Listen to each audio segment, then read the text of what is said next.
Another thing that fans keep clamoring about is analytics. There's people seem to have the idea that analytics is the root of a lot of the reason that the Browns don't run if they don't like the run, or they pass when they. Andrew Berry talked about analytics and its role with the Browns. I think it's natural to look at really every area in the operation when you're sitting here not playing playoff football, right? And I think, if by the line of questioning, it's no different than us internally, where you want to make sure you put your finger on every area where you can have improvement or push to make sure that we ultimately get the results that are desired. That being said, again, if it was, this league's so competitive and the margins are so small. And if there was just one simple fix, if it was like, okay, well, just do this or don't do that, our jobs would be a lot easier. That I can assure you.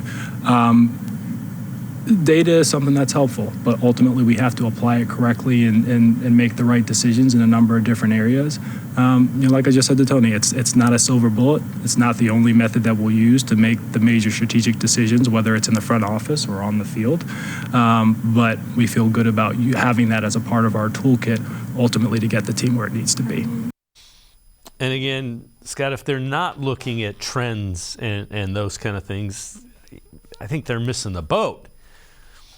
There's no doubt. And I really hope that people heard that, heard Andrew Berry say that and listened to his explanation and take it in. I hope I haven't been part of the media that's, knocked analytics, where now fans use that is, kind of their default for everything that goes wrong. It's because they're analytically driven. I don't think that's the case. And I think Andrew Berry is correct. You should use all the data you have. Now, should that be the only thing that goes into a decision? No. And I don't think it is for them. Now, we can argue whether or not they rely on it too much for certain decisions. Some jump to mind. Like, why would they have drafted Cody Kessler in the third round? That at the time it felt analytically driven, and obviously it was a disaster. So I'm sure there's plenty of examples of that. But I think there's also examples of, hey, it makes sense to go on it from 4th and 1 at the 35. Like, the numbers just prove it out. And I just think that I think fans look at it the wrong way, and now they have this kind of mental block about analytics, and I just don't think that's correct or fair. Yeah, no, I would agree that it's like football is physical and analytics is math. It's kind of the mindset, and all analytics does is backs up your reasoning. There's no problem with having as much information as possible. Like, we should all have that about everything, and I also think there's no problem with being smart, right? Like, now I think it's popular to say, oh, he went to Penn and he went to Harvard and he went to Harvard.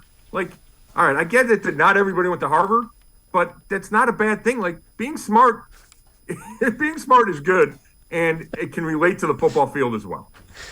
See, we are breaking new ground here on Sports4CLE.